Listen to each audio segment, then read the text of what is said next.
बाहर चलो, अब चलो बाहर चलो।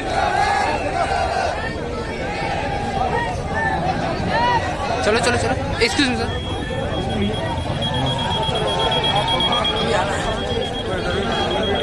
अरे उसके फोटो चल चल चल चल।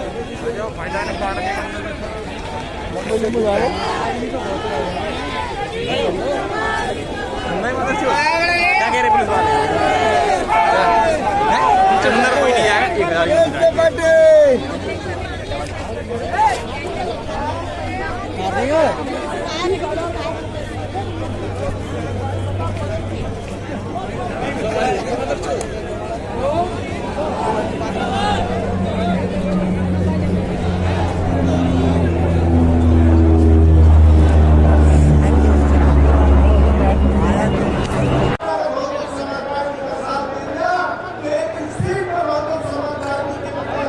सभी सम्मानित साथी अपने स्थान पर बैठे रहेंगे।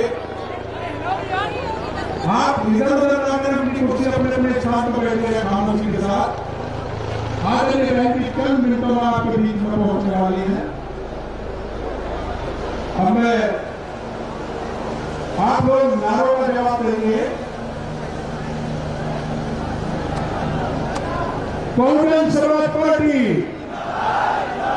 बहुजन समाज पार्टी, बाबा साहब डॉक्टर भीमराव अम्बेडकर, बाबा साहब डॉक्टर भीमराव अम्बेडकर, माननीय काशीराम जी, माननीय श्री काशीराम जी, बहन कुमारी मायावती जी, बहन कुमारी मायावती जी, बहन कुमारी मायावती जी, सर्व समाज के सम्मान में, सर्व समाज के सम्मान में, सर्व समाज के सम्मान में बीएसपी की क्या पहचान, बीएसपी की क्या पहचान, बीएसपी को सत्ता में लाएंगे, सर्व समाज को खुशहाल बनाएंगे, बीएसपी को सत्ता में लाएंगे। बहन जी आप संघर्ष करो, बहन जी आप संघर्ष करो, बहन जी आप आगे बढ़ो, बहन जी आप आगे बढ़ो। हर पोलिंग बूथ को जिताना है, हर पोलिंग बूथ को जिताना है। बहुजन समाज पार्टी, बहुजन समाज पार्टी, बाबा साहब डॉक्टर भीमराव अम्बेडकर, बाबा साहब डॉक्टर भीमराव अम्बेडकर, बहन कुमारी मायावती जी, बहन कुमारी मायावती जी, माननीय श्री काशीराम जी, माननीय श्री काशीराम जी, सर्व समाज के सम्मान में, सर्व समाज के सम्मान में बीएसपी की क्या पहचान, बीएसपी की क्या पहचान, बीएसपी को सत्ता में लाना है। बहन जी आप संघर्ष करो, बहन जी आप संघर्ष करो, बहन जी आप आगे बढ़ो, बहन जी आप आगे बढ़ो। हर पोलिंग बूथ को जिताना है, हर पोलिंग बूथ को जिताना है। बहुजन समाज पार्टी, बहुजन समाज पार्टी, माननीय श्री काशीराम जी, माननीय श्री काशीराम जी, बहन कुमारी मायावती जी, बहन कुमारी मायावती जी, सर्व समाज के सम्मान में, सर्व समाज के सम्मान में बीएसपी की क्या पहचान, बीएसपी की क्या पहचान। बहुजन समाज पार्टी जिंदाबाद, बहुजन समाज पार्टी जिंदाबाद, बाबा साहब डॉक्टर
आगरा मंडलीय स्तरीय चुनावी जनसभा की मुख्य अतिथि बहुजन समाज पार्टी की राष्ट्रीय अध्यक्ष, पूर्व मुख्यमंत्री उत्तर प्रदेश एवं पूर्व सांसद आदरणीय बहन कुमारी मायावती जी हमारे बीच पहुंच चुकी है।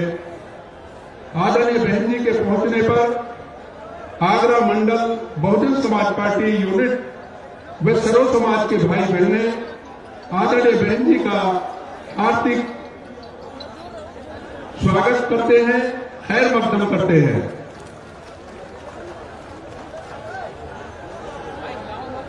और अब मैं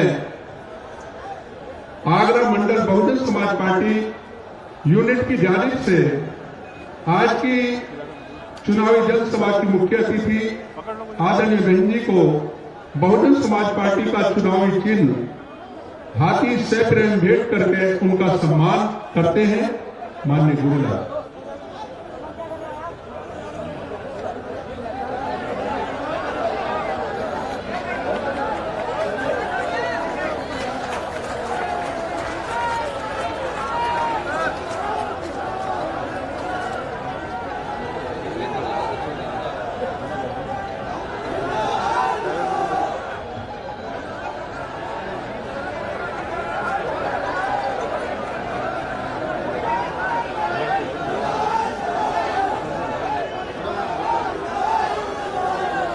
अब मैं ज्यादा समय न लेते हुए अनुरोध करूंगा आज की चुनावी जनसभा की मुख्य अतिथि बहुजन समाज पार्टी की राष्ट्रीय अध्यक्ष, उत्तर प्रदेश की पूर्व मुख्यमंत्री, पूर्व सांसद, करोड़ों करोड़ों कमजोर मजलूम बेसहारा दिलों की आवाज आदरणीय बहन कुमारी मायावती जी से कि वो आए और जनसभा को संबोधित करें। आदरणीय बहन जी।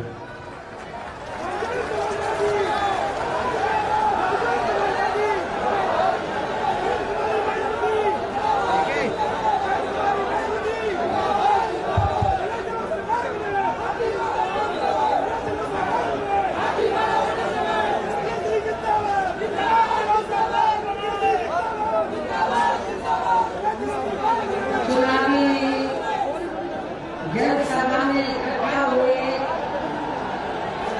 बीएसपी के सभी छोटे बड़े पदाधिकारियों एवं कार्यकर्तागण, आज आप लोग उत्तर प्रदेश में विधानसभा के लिए हो रहे आम चुनाव में कोरोना नियमों का पालन करते हुए अपनी पार्टी के उम्मीदवारों के समर्थन में मुझे सुनने के लिए यहाँ इकट्ठा हुए हैं, तो उसके लिए मैं आप सभी लोगों का हार्दिक दिल से आभार प्रकट करती हूँ।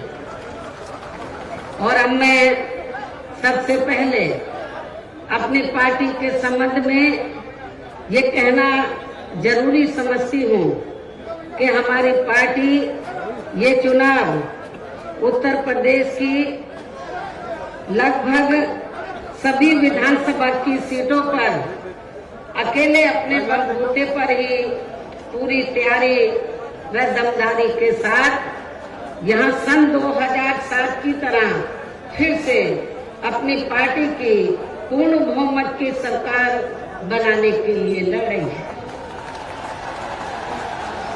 ताकि आपको वर्तमान में भाजपा के चल रहे जातिवादी, संकीर्ण, अहंकारी व तानाशाही वाले शासन से मुक्ति मिल सके। इसके साथ ही हमारी पार्टी ने पूर्व की तरह इस चुनाव में भी बीएसपी से जुड़ने की तादाद को ध्यान में रखकर फिर उसी अनुपात में ही यहाँ सर्व समाज के लोगों को टिकट भी दिए हैं।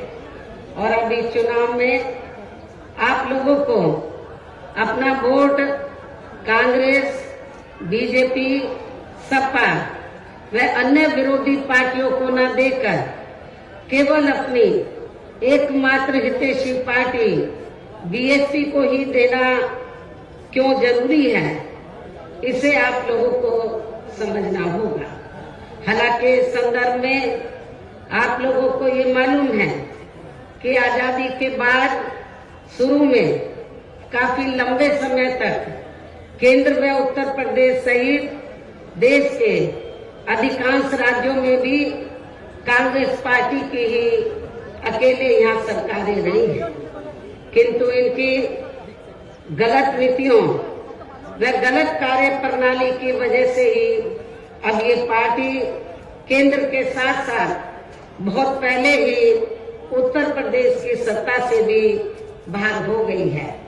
इसके साथ ही ये पार्टी जबरदस्त जातिवादी होने के कारण शुरू से ही हर मामले में यहाँ दलित, आदिवासी व अन्य पिछड़ा वर्ग विरोधी पार्टी भी रही है और अभी भी है, जिस कारण केंद्र में रही इस कांग्रेस पार्टी की सरकार ने इन वर्गों के मसीहा व भारतीय संविधान के मूल निर्माता परम पूज्य बाबा साहब डॉक्टर भीमराव अम्बेडकर को भारत रत्न की उपाधि से भी सम्मानित नहीं किया था, जिसके लिए वो हर प्रकार से पात्र भी थे। इतना ही नहीं बल्कि इनकी मूवमेंट को आगे बढ़ाने के लिए अपनी पूरी जिंदगी समर्पित करने वाले मान्यवर श्री कांशीराम जी के देहांत होने पर भी केंद्र में उस समय इसी कांग्रेस पार्टी की रही सरकार ने उनके सम्मान में एक दिन के लिए भी राष्ट्रीय शोक घोषित नहीं किया था, तथा न ही इस पार्टी की रही सरकार ने पिछड़े वर्ग की आरक्षण संबंधी मंडल कमीशन की रिपोर्ट को भी लागू किया था, जिसे फिर बीएसपी ने अपने कड़े संघर्ष व अथक प्रयासों से केंद्र में रही श्री बीपी सिंह की सरकार से ही लागू करवाया था। साथ ही इसी सरकार में ही बाबा साहब डॉक्टर भीमराव अम्बेडकर को भी भारत रत्न की उपाधि से सम्मानित किया गया था, जो इनके अपार अनुयायियों की बरसों से ये दिली चाहत भी थी। लेकिन अब केंद्र व अधिकांश राज्यों की भी सत्ता से बाहर होने के बाद यही कांग्रेस पार्टी खासकर दलितों, आदिवासियों व अन्य पिछड़े वर्गों के वोटों की खातिर आए दिन किस्म किस्म की नाटकबाजी करती रहती है, जबकि इन वर्गों के मामले में इस पार्टी की सच्चाई तो ये है कि कांग्रेस पार्टी जब सत्ता में होती है और इनके अच्छे दिन होते हैं तो तब इस पार्टी को इन वर्गों का विकास व उत्थान आदि याद नहीं आता है, तथा न ही इनको महिलाओं की भी भागीदारी याद आती है। इतना ही नहीं बल्कि इस पार्टी के बाद खासकर यहाँ सपा व बीजेपी आदि की बनी सरकार में भी यूपी की जनता हर मामले में व हर स्तर पर काफी ज्यादा दुखी रही है। सपा की सरकार में तो अधिकांश यहाँ गुंडों, बदमाशों, माफियाओं व अराजक तत्वों एवं सरेआम लूट खसोट करने वालों का ही राज रहा है, जिसकी खास वजह से ही इस सरकार में आए दिन यहाँ जाति व धर्म के नाम पर तनाव व दंगे आदि ही होते रहे हैं। इस मामले में पश्चिमी यूपी का मुजफ्फरनगर कांड इसका खास उदाहरण है। प्रदेश में विकास के कार्य भी ज्यादातर यहाँ एक विशेष क्षेत्र व एक विशेष समुदाय के लोगों तक ही सीमित होकर रह गए हैं। और इतना ही नहीं, सपा की सरकार के चलते दलित व अति पिछड़े वर्गों के लोगों के साथ तो हर स्तर पर सौतेला रवैया अपनाया गया है। आप लोगों को ये मालूम है कि जब सपा पावर में आई तो सपा सरकार ने एक काम ये किया सबसे पहले सत्ता में आते ही कि हमारी पार्टी की सरकार ने जो दलित और अन्य पिछड़े वर्ग में समय समय पर संत गुरु और महापुरुष हुए, तो उनको आदर सम्मान देने के मकसद से, उद्देश्य से हमारी पार्टी की सरकार ने जिन नए जिलों के नाम इनके नाम से रखे, नई योजनाओं के नाम इनके नाम से रखे, तो उनको बदल दिया। और इतना ही नहीं, मैं सरकारी कर्मचारियों को भी ये बताना चाहती हूँ कि जब पदोन्नति में आरक्षण को लेकर तो पार्लियामेंट में बिल आया, तो यही समाजवादी पार्टी थी जिसने इस बिल को फाड़ दिया था और इस बिल को पास नहीं होने दिया, ताकि जो दलित वर्ग के लोग हैं उनको पदोन्नति में आरक्षण की सुविधा न मिल सके। ये समाजवादी पार्टी का कैरेक्टर है, चाल चरित्र है। इसी प्रकार भाजपा सरकार की भी नीतियां व कार्यशैली अधिकांश यहाँ जातिवादी, पूंजीवादी एवं आरएसएस के संकीर्ण एजेंडे को ही लागू करने पर टिकी रही है, जिससे प्रभावित एवं शिकार हुए लोगों का इस सरकार में सही से विकास व उत्थान आदि नहीं हो सका है। साथ ही इनका हर स्तर पर काफी ज्यादा उत्पीड़न भी किया गया है। धर्म के नाम पर हमेशा यहाँ तनाव व नफरत आदि का वातावरण ही बना रहा है, ये किसी से छिपा नहीं है। प्रदेश में हर प्रकार के अपराध भी काफी ज्यादा बढ़े हैं। खासकर दलित व महिलाएं भी इस सरकार में कतई भी सुरक्षित नहीं रही हैं। लेकिन मीडिया में इनके आंकड़ों को ज्यादातर दबा दिया जाता है। आपके आगरा में तो इतना बुरा हाल है दलितों का कि पुलिस की कस्टडी में तो दलित वर्ग के एक नवयुवक को मार दिया जाता है, ये भी किसी से छिपा नहीं है। इसके अलावा प्रदेश में गरीबों, मजदूरों, बेरोजगारों व अन्य मेहनतकश लोगों के साथ साथ दलितों, आदिवासियों, अन्य पिछड़े वर्गों, मुस्लिम एवं अन्य धार्मिक अल्पसंख्यक समाज के लोगों के हित व कल्याण के लिए वर्षों से जो भी यहाँ सरकारी योजनाएं चल रही थी, तो उनका भी इन्हें इस सरकार में सही से पूरा लाभ नहीं मिल सका है।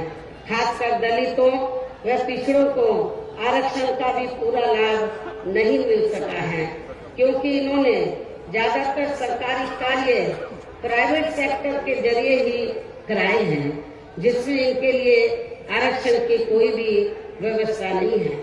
सरकारी नौकरियों में भी इनका आरक्षण का कोटा भाजपा सरकार में भी पूरा नहीं किया गया है। मुस्लिम व अन्य धार्मिक अल्पसंख्यक समाज के लोगों के साथ तो बीजेपी की सरकार में अधिकांश इन्होंने पक्षपात वाला रवैया ही अपनाया है। इतना ही नहीं, बल्कि इस बार बीजेपी की सरकार में अपर कास्ट समाज में से विशेषकर प्रबुद्ध वर्ग भी हर मामले में अपने आप को काफी ज्यादा उपेक्षित रहा है। इसके अलावा इनकी गलत आर्थिक नीतियों के कारण यहाँ गरीबी, बेरोजगारी व महंगाई आदि भी काफी ज्यादा बढ़ी है।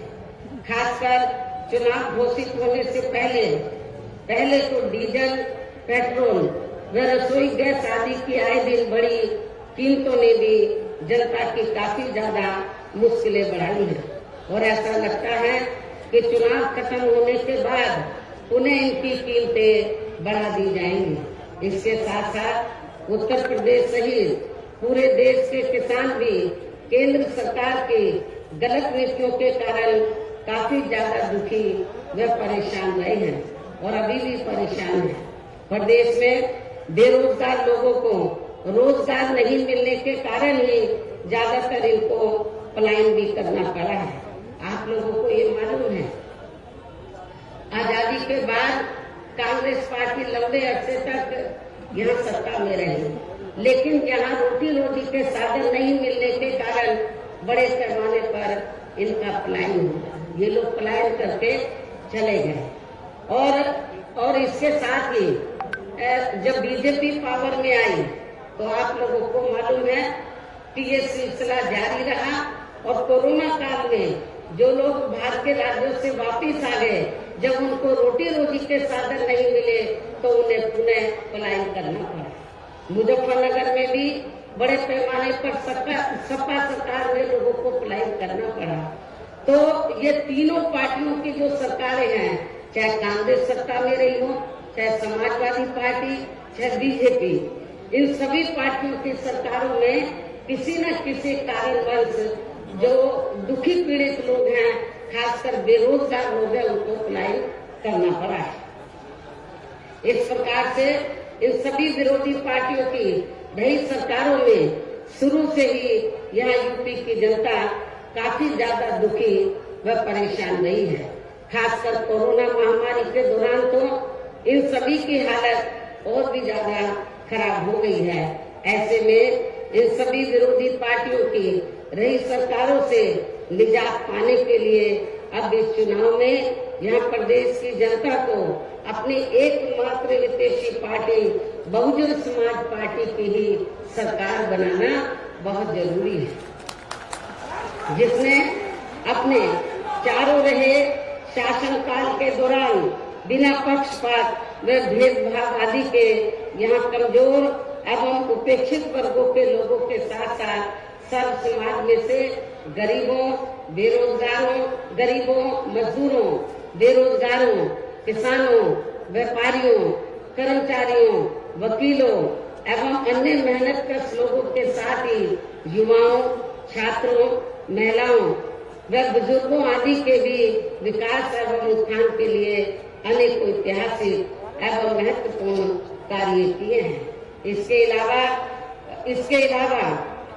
अलावा बीएसपी की रही सरकार में दलित एवं अन्य पिछड़े वर्गों में जन्मे अपने महान संतों, गुरुओं व महापुरुषों आदि को भी विभिन्न रूपों में पूरा आदर सम्मान दिया गया है, जिनकी यहाँ सभी विरोधी पार्टियों की रही सरकारों में काफी ज्यादा उपेक्षा की गई है। इसके साथ साथ बीएसपी की सरकार में पूर्व की तरह ही यहाँ सभी वर्गों, धर्मों व विभिन्न क्षेत्रों में लगे लोगों के हितों में भी फिर से ऐतिहासिक कार्य किए जाएंगे। प्रदेश में विशेषकर गरीबी व बेरोजगारी आदि को दूर करने के लिए जरूरी कदम उठाए जाएंगे और ये हमारी सरकार का इस बार भी मुख्य एजेंडा होगा। साथ ही किसी भी मामले में किसानों को भी निराश नहीं होने दिया जाएगा। इसके अलावा आपके इस क्षेत्र के जो भी आपके आगरा मंडल में तो सभी जिलों में जो भी स्थानीय समस्याएं होंगी तो उन्हें भी जरूर दूर किया जाएगा। वैसे आप लोगों को मालूम है कि आगरा और फिरोजाबाद में तो जो यहाँ स्थानीय कारोबार चल रहे हैं, इनकी कुछ समस्याएं हैं तो उनको भी दूर किया जाएगा। ये भी मैं आप लोगों को विश्वास दिलाना चाहती हूँ। साथ ही केंद्र व यूपी सरकार के भी विवादित, इसके साथ ही केंद्र व यूपी सरकार के भी विवादित नियमों व कानूनों को यहाँ जल्दी से लागू नहीं होने दिया जाएगा। इतना ही नहीं बल्कि बीएसपी की रही सरकार में जिन महान संतों, गुरुओं एवं महापुरुषों आदि के आदर सम्मान में व उनके नाम पर जनहित की जो अनेकों योजनाएं शुरू की गई थी, साथ ही नए जिलों के नाम भी रखे गए थे, तो उन्हें अधिकांश, जैसा कि मैंने आप लोगों को बताया कि उन्हें अधिकांश सपा सरकार द्वारा बदल दिया गया है, जिससे उनके प्रति इनकी हीन व जातिवादी मानसिकता भी साफ झलकती है तथा जिन्हें फिर बीएसपी की सरकार बनने पर जरूर बहाल कर दिया जाएगा। इसके साथ साथ बीएसपी की नई सरकार में सर्व समाज के व विभिन्न क्षेत्रों में लगे लोगों के हितों में जो अनेकों महत्वपूर्ण व ऐतिहासिक फैसले लिए गए थे, जिन्हें सत्ता परिवर्तन होने पर बाद में सपा व बीजेपी की सरकार ने ज्यादातर दरकिनार कर दिया है तो उन्हें भी फिर से शुरू किया जाएगा। इसके साथ ही बीएसपी की सरकार बनने पर यहाँ बीजेपी व सपा आदि के शासनकाल की तरह कानून व्यवस्था को किसी भी कीमत पर खराब व लचर नहीं होने दिया जाएगा और हर स्तर पर कानून द्वारा कानून का राज कायम किया जाएगा। जाति व धर्म के नाम पर यहाँ लोगों का किसी भी प्रकार से शोषण व उत्पीड़न आदि नहीं होने दिया जाएगा। खासकर कानून व्यवस्था को बेहतरीन बनाने के लिए विशेष अभियान के तहत व दलगत राजनीति से ऊपर उठकर यहाँ गुंडों, बदमाशों, माफियाओं व अन्य आपराधिक एवं अराजक तत्वों को भी जेल की सलाखों में ही भेजा जाएगा। जहां मेरी सरकार में इनकी जेल के बाहर नहीं बल्कि जेल के अंदर ही सही जगह होती है। इतना ही नहीं बल्कि जाति, धर्म व राजनीतिक द्वेष की भावना के तहत जिन लोगों को खासकर धरना प्रदर्शन आदि के नाम पर जबरदस्ती गलत धाराओं में फंसाकर उन पर अनेकों केस चलाए हुए हैं वर्तमान भाजपा सरकार में, तो उन मामलों की भी सही से जांच करा के उनके केस भी खत्म किए जाएंगे।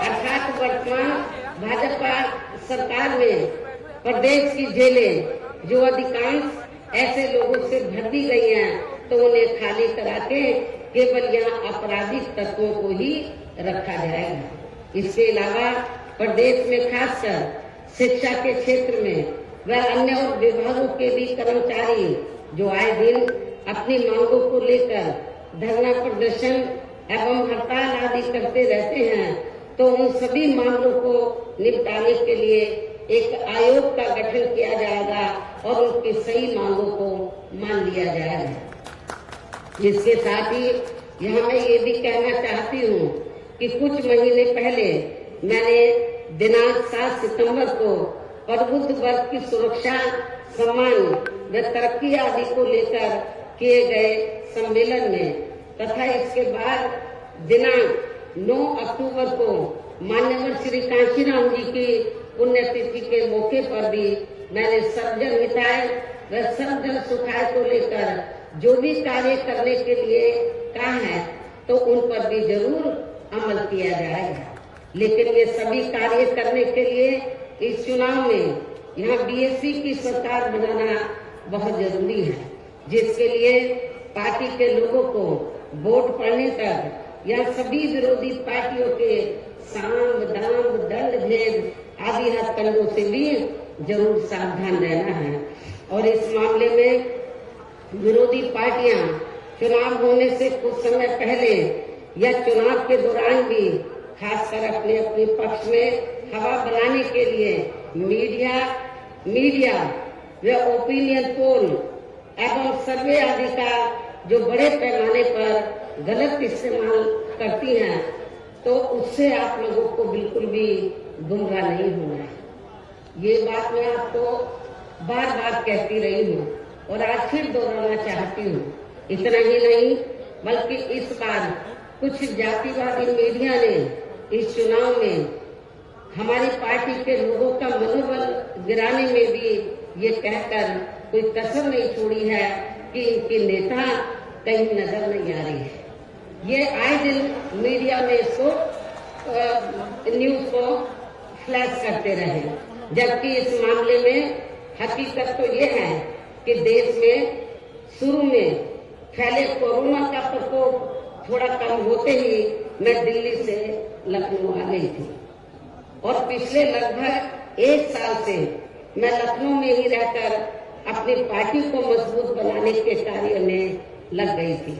इसके साथ ही इस कार्य में यहाँ ज्यादा ध्यान देने की वजह से मैंने पिछले 1 वर्ष से बाकी राज्यों का भी कार्य लखनऊ से ही देखा है और 1 वर्ष में केवल मैं 2 दिन के लिए दिल्ली गई थी।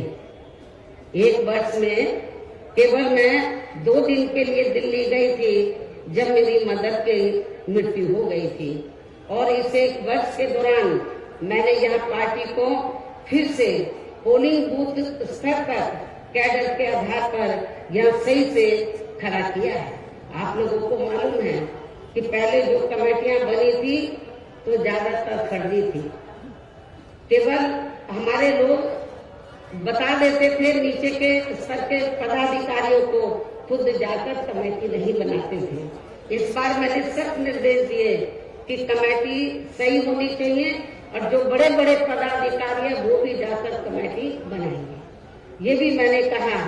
तो इस एक कहने का तात्पर्य यह है कि इस एक वर्ष के दौरान मैंने यह पार्टी को फिर से पोलिंग बूथ स्तर पर कैडर के आधार पर यह सही से खड़ा किया है तथा सर्व समाज के काफी नए लोगों को भी तैयार किया है।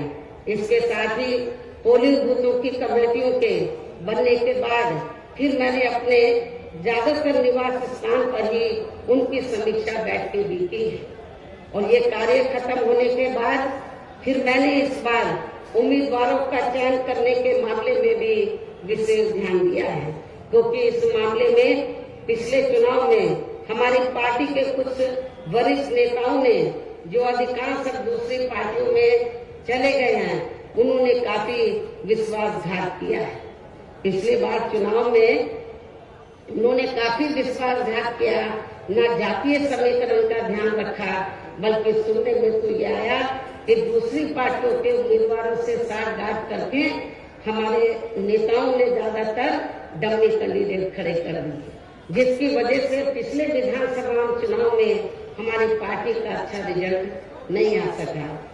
इस चीज का मैंने विशेष ध्यान दिया इस बात की तरफ और मैंने ये फैसला लिया कि इस बार मैं ये कार्य अपनी देखरेख में खुद करूंगी।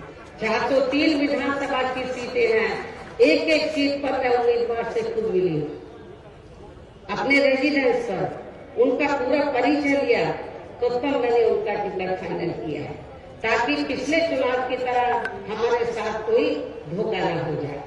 और इसके बाद जैसे ही मैं इस कार्य से कल मैं फ्री हुई इस कार्य से, तो आज मैं अपनी पार्टी के उम्मीदवारों को जिताने की अपील करने के लिए यूपी की दलितों की खास राजधानी आगरा में आप लोगों के बीच में आ गई हूँ।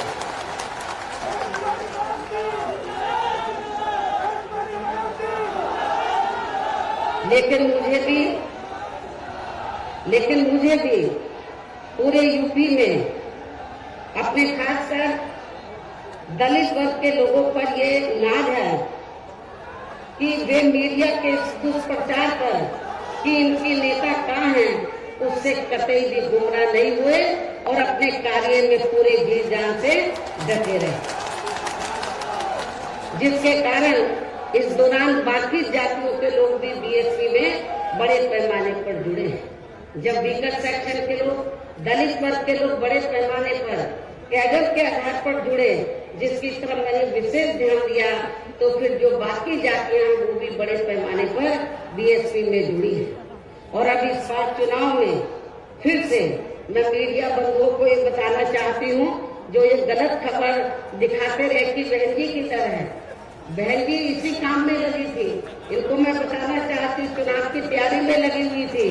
और अब मैं मीडिया बंधुओं को ये बताना चाहती हूँ कि अब इस बार चुनाव में फिर से सन 2007 की तरह बीएसपी का चौंकाने वाला रिजल्ट आएगा। ये भी मैं मीडिया बंधुओं को बताना चाहती हूँ। आप लोगों को याद होगा कि जब सन 2007 में विधानसभा का आम चुनाव हुआ था, तो उस दौरान मीडिया इस बात के चुनाव की तरह बीएसपी को कहीं आंकता नहीं था। और बीएसपी के बारे में क्या बोलता था, इनका ओपिनियन पोल, सर्वे आदि क्या बोलता था कि बीएसपी तीसरे नंबर पर रहेगी। जब रिजल्ट आया तो बीएसपी नंबर 1 पर आई और एब्सोल्यूट मेजॉरिटी की सरकार बनी। और मुझे तो लग रहा है ऐसा इस बार भी होने वाला है। मीडिया का ओपिनियन पोल, सर्वे आदि धरा का धरा रह जाएगा। इसके साथ ही मैं आप लोगों को ये भी कहना चाहती हूँ कि आप लोगों को पूर्व की तरह इस चुनाव में भी विरोधी पार्टियों ने विभिन्न रूपों में जो अपने हवाई व प्रलोभन भरे चुनावी घोषणा पत्र आदि जारी किए हैं, जिन्हें सत्ता में आने के बाद ये पार्टियां अधिकांश अमल में नहीं लाती हैं, तो उनके बहकावे में भी आपको कतई नहीं आना। जबकि इस मामले में बीएसपी किसी भी चुनाव में विरोधी पार्टियों की तरह अपना कोई भी चुनावी घोषणा पत्र आदि जारी नहीं करती है, क्योंकि बीएसपी कहने में बहुत कम बल्कि कार्य करके दिखाने में ही ज्यादा विश्वास रखती है। और ऐसा हमने यहाँ यूपी में अपने चारों रही सरकारों के दौरान करके भी दिखाया है।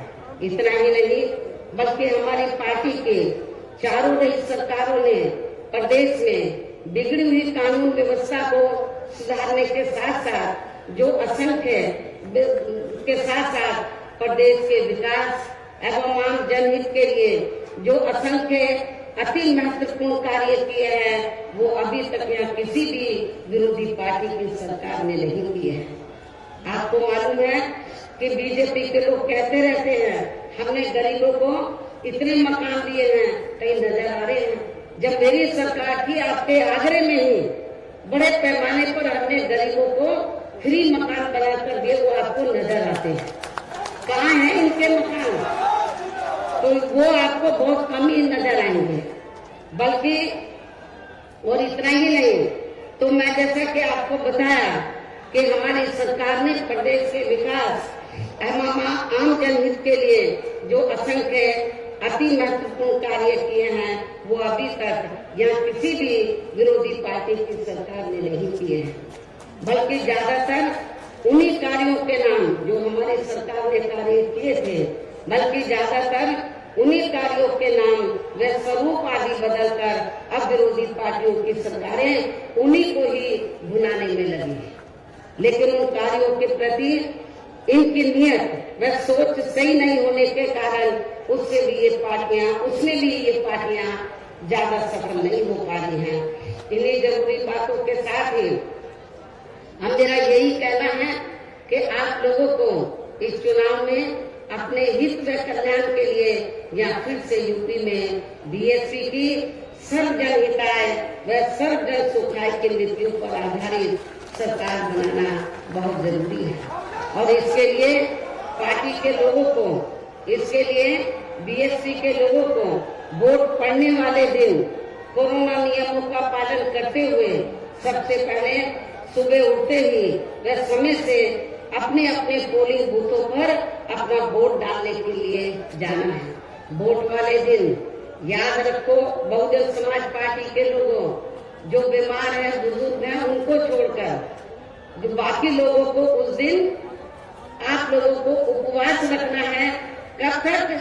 जब तक आप लोग अपने अपने पोलिंग बूथों पर वोट डालकर अपने घरों में वापस नहीं आ जाते। और इस मामले में हमारी जो महिलाएं हैं वो भी पीछे नहीं रहेंगी, ये भी मैं बताना चाहती हूँ। तो सुबह उठते ही सबसे पहले अपने अपने पोलिंग बूथों पर आप लोगों को वोट डालने के लिए जरूर जाना है। इसके साथ ही आपका वोट अन्य कोई व्यक्ति डाल न सके, इसका भी आप लोगों को खुद ही ध्यान रखना है। इसके साथ साथ अपनी पार्टी का कोई भी वोट पड़ने से ना रह जाए, तो उसका भी पार्टी की हर पोलिंग बूथ की कमेटी को विशेष ध्यान रखना है। और अब अंत में मेरी बीएसपी के लोगों से यही अपील है कि पार्टी ने या आपके क्षेत्र में, आपके आगरा मंडल में जिन भी विधानसभा की सीटों पर अपने उम्मीदवारों को चुनाव के मैदान में उतारा है, जो यहाँ आपके बीच में मौजूद भी है। हमारे आगरा मंडल के जो प्रत्याशी हैं, तो जहाँ जहाँ से भी वो चुनाव लड़े हैं, तो जिनको हमने चुनाव के मैदान में उतारा है, ये आपके सामने जो स्टेज बना है आपके बीच में यहाँ खड़े हुए हैं और आप लोगों से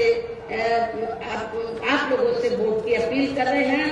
और बीएसपी के जो ये उम्मीदवार हैं, तो इनको जिताने के लिए आप लोगों से अपील कर रहे हैं जो यहाँ आपके बीच में मौजूद हैं।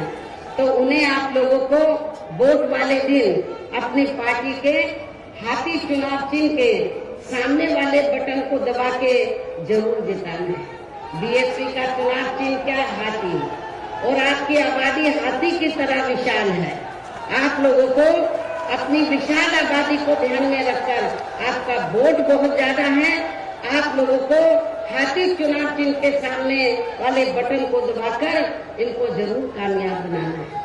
अपनी पार्टी के लोगों को, जो जिम्मेवार लोग हैं, उनको ये बताना है, इस क्षेत्र, इस मंडल के लोगों को, कि बीएसपी ने अपनी सरकार के दौरान जो कार्य किए हैं, मेरे ख्याल आजादी के बाद किसी भी पार्टी की सरकार ने उतने कार्य नहीं किए हैं। चाहे डेवलपमेंट का मामला है, चाहे लॉ एंड ऑर्डर का मामला है।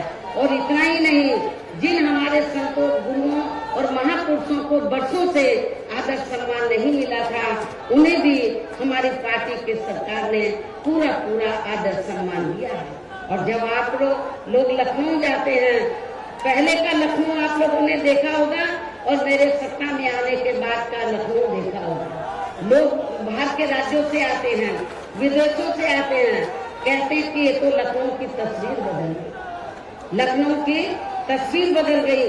और इतना ही नहीं, आपके आगरा मंडल में भी मैंने काफी काम किया।